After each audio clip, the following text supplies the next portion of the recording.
Baik, pada video kali ini kita akan mempelajari bagaimana perhitungan perubahan entalpi. Pada hal ini adalah ada beberapa aturan yang akan Ibu sampaikan dalam perhitungan entalpi, ya. Tadi ada aturan, ya, aturan dalam perhitungan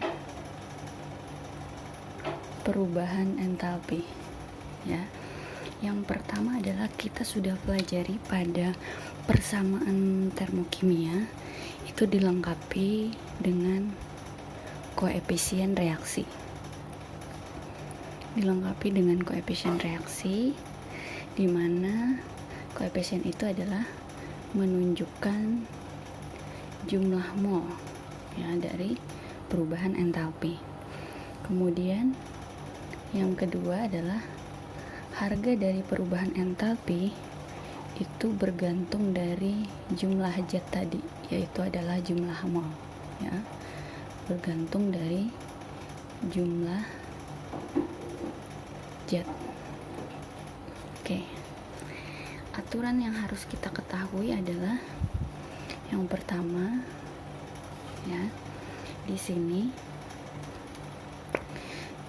bila ada faktor pengali, ya, jadi ketika suatu zat itu dikalikan, ya, bila ada faktor pengali, misalnya faktor pengalinya adalah A, ya, maka harga entalpi juga kita kali dengan A, ya. Kemudian bila reaksi dibalik, maka perubahan entalpi juga harganya dibalik, ya. Oke, misal seperti ini, ya. Reaksi pertama adalah A plus B menjadi C plus D, memiliki perubahan entalpi misalnya plus 120 kJ per mol, ya. Kemudian ketika reaksinya dibalik, berarti C plus D menjadi A plus B, maka entalpinya itu dibalik nilainya, yang asalnya positif menjadi negatif. Itu yang dimaksud dengan dibalik, ya. Kemudian yang ketiga adalah bila reaksi dijumlahkan, ya, jika reaksinya dijumlahkan, maka perubahan entalpinya juga dijumlahkan. Nah, ya, itu adalah beberapa aturan dari perhitungan entalpi, ya. Pada pertemuan sebelumnya kita juga sudah membahas tentang hukum Hess, ya, dimana kita ingat lagi hukum Hess itu dia hukum Hess, ya,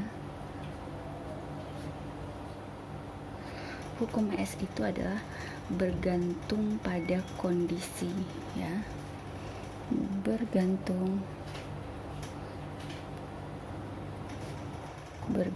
pada kondisi reaktan dan produk.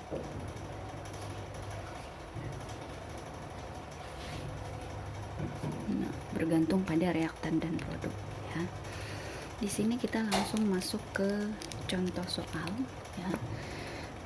Contoh soal yang pertama, ya.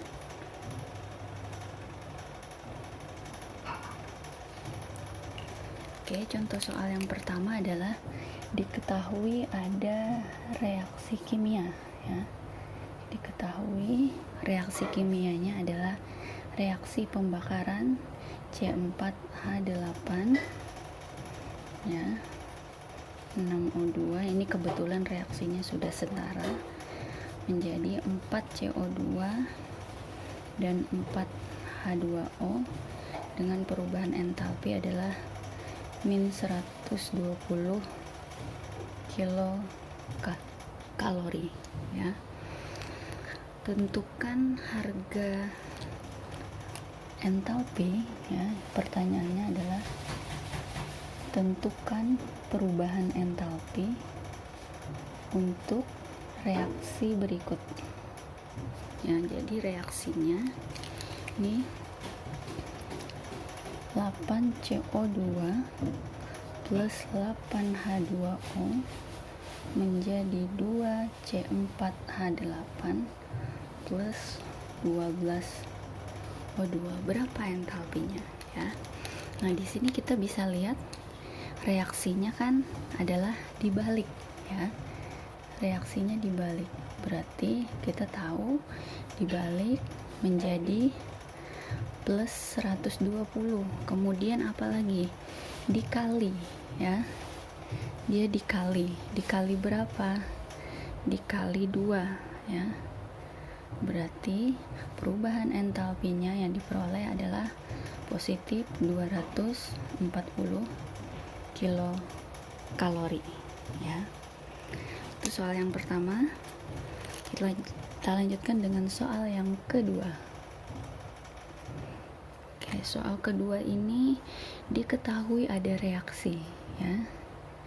Diketahui reaksinya adalah 2S ditambah 3 oksigen menghasilkan 2 SO3 dengan perubahan entalpi min 600 kJ ya.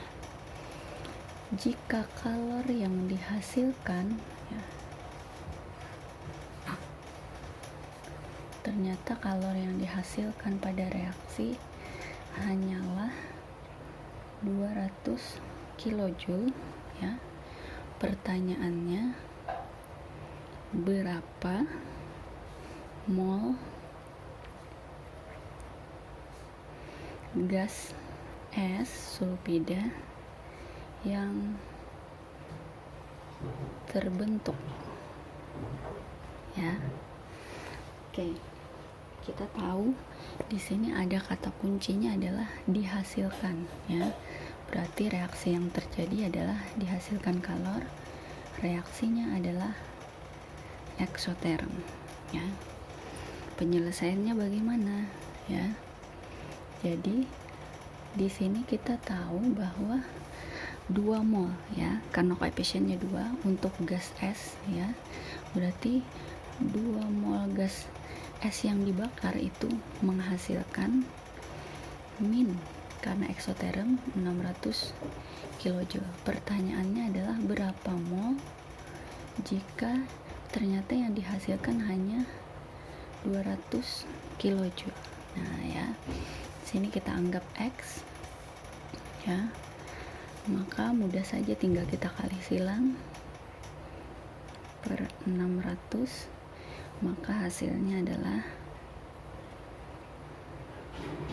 2/3 mol ya. Oke, berikutnya soal ketiga ya. Soal ketiga, dari reaksi di sini ada 3 reaksi ya. Yang pertama, karbon ditambah oksigen menjadi CO2. Perubahan entalpinya adalah min 390 kJ. Kemudian gas hidrogen direaksikan dengan oksigen menghasilkan air dengan entalpi 285 kJ.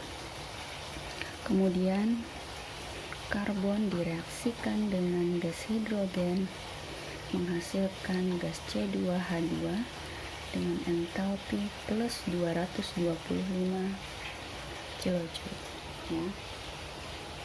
Di sini kita lengkapi dulu, karbon itu dia biasanya padat, gas ya, hidrogen juga gas, air biasanya liquid tapi di sini juga bisa gas, dia sebagai uap air ya, gas. Oke, kita lanjutkan. Jadi pertanyaannya adalah berapa entalpi pada reaksi yang ditanyakan di soal. C2H2 plus 5/2O2 menjadi 2CO2 plus H2O ya. Jadi di sini kita identifikasi dulu. C2H2 di soal posisinya adalah sebelah kiri ya. CO2 sebelah kanan dan H2O sebelah kanan. Oksigen ini adalah unsur bebas. Dia biasanya adalah perubahan entalpinya cenderung negatif, cenderung bernilai 0 ya. Jadi kita identifikasi dulu. C2H2 ini ada di reaksi yang ketiga ya. Kalau pada yang diketahui di soal, reaksinya C2H2 berada pada sebelah kanan. Berarti di sini kanan, kiri berarti posisinya adalah dibalik ya. Kemudian CO2 ada pada reaksi pertama, posisinya sama-sama di sebelah kanan sebagai produk, tetapi koefisiennya yang berbeda ya. Maka dikali 2. Kemudian H2O posisinya sama-sama sebelah kanan, maka dia tetap ya. Maka untuk perubahan entalpinya jelas ya, di sini tetap dan dikali 2 berarti min 390 dikali 2 adalah min 780 ya. Kemudian di sini tetap ya. Yang namanya perubahan entalpi kan ditambah min 285. Kemudian ditambah di sini dibalik ya, berarti jadi negatif min 225 ya. Maka hasilnya adalah min 1290 kilojoule ya. Itu soal yang ketiga. Nah, ini mepet sekali ya. Soal yang keempat kita lanjutkan ya. Soal yang keempat diketahui ada reaksi. Reaksinya ini adalah reaksi pembakaran metana. CH4 2O2 menjadi CO2 plus 2H2O dengan entalpi adalah min 900 kilojoule ya. Bila kalor yang dihasilkan ya, kalor yang dihasilkan adalah 1350 kilojoule, tentukan volume gas CO2 dalam keadaan STP ya. Nah, di sini dia mengaitkannya dengan volume ya. Oke, di sini dihasilkan berarti kita tahu reaksinya adalah eksoterm ya. Penentuannya sama ya. Ini metana yang dibakar adalah sebanyak 1 mol. Jadi ini entalpi pembakaran dari metana. 1 molnya dihasilkan min 1350 kilojoule. Sorry, ini min 900 ya, 900 kilojoule. Yang ditanyakan berapa mol jika yang ternyata yang dihasilkan min 1350 kilojoule. Menghitungnya sama seperti tadi ya. Maka kita peroleh X ya.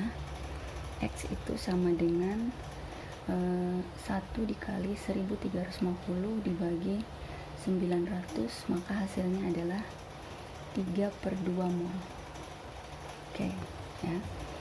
Langsung saja, yang namanya volume ya, volume dalam STP itu adalah mol dikali 22,4. Maka kita langsung saja 3/2 dikali 22,4 ya. Maka hasilnya adalah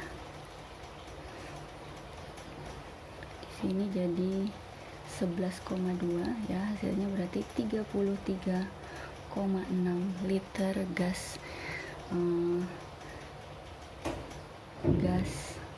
metana yang dihasilkan ya. Ini untuk gas metana, tapi karena yang ditanyakan CO2 dan CO2 koefisiennya juga 1, maka hasilnya juga sama, yaitu 33,6 liter.